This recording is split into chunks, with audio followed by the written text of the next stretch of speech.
The Timberwolves just went into LA and stole Game 1.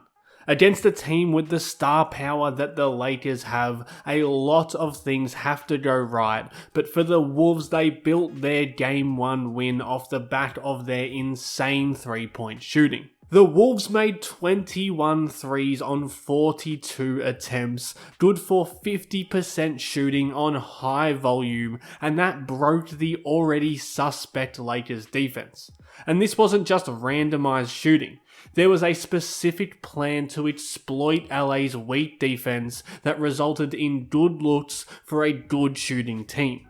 The Lakers were always going to overhelp on Anthony Edwards. They were always going to have this player in the gaps with these two players tucked into the boxes. And when you have a slicing Naz Reid cut through here and Rudy Gobert as a lob threat here, the Wolves can occupy both Reeves and Luka, and one of those corners is going to get a pretty decent look.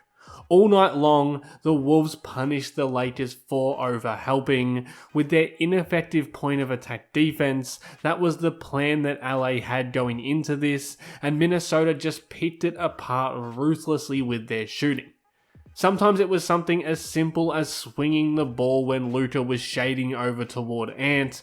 Now Doncic has to recover back while Randle attacks past him, so the helper has to come from the strong side corner, and that's the cardinal defensive sin, especially when someone like Naz Reid is just standing there waiting for a catch and shoot three. Now the Lakers are just going to have a bad matchup out there defensively for 48 minutes a game in this series, and the Wolves worked hard to exploit that. Here that matchup is Reeves on Edwards, and to magnify that, they go right into these staggered wide pin down screens, making Reeves chase through these picks. Conley's ghost screen through here brings his defender with him and opens up this corner, so when Luka has to help Reeves on that drive, he's committing that same cardinal sin by helping off the strong side corner and allowing an easy read and an open three.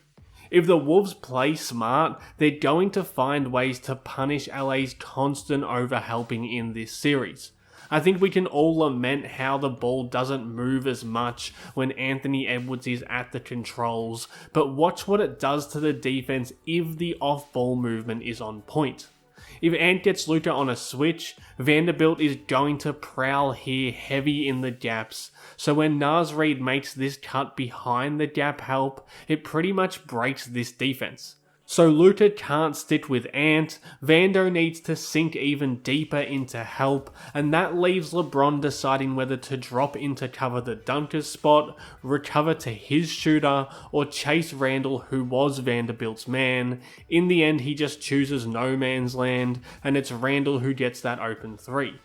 Along with Reeves and Luka, Vanderbilt and LeBron were also at the crux of Minnesota's plan to punish LA's defense in this game, but again the bedrock of this was just hammering that overhelping scheme.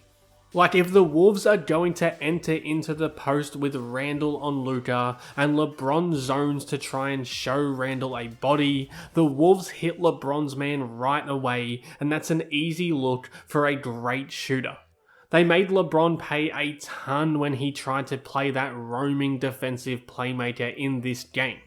On this possession, Randle has rolled up Reeves in a cross-matching situation, so LeBron kinda lingers right here to sniff out an entry pass, and that could have been another three-point look, but Alexander Walker drives the seam, makes a nice read, and even when it breaks down, Vando creeps too far in as that helper again, and it's Naz Reid who gets another open look. Again, this is kind of all breaking down for the Lakers with their inability to contain the ball. Like if Luka can't stay in front of Ant on a switch, multiple bodies need to build this wall. LeBron has to dig down to cover McDaniels at the rim, and LeBron's man is now the open one in the corner. Defense is like a chain link fence, it becomes real easy to push through it if one link is broken. Like if Austin Reeves can't stay connected and chase off ball shooters, and he ends up getting stuck in this position up here, now Vando has to veer back to the roller, Doncic has to slide all the way over into this low man spot to stop the drive, and Luka's man spreads to the corner to find another knockdown triple. And that was basically the story of the game in this one.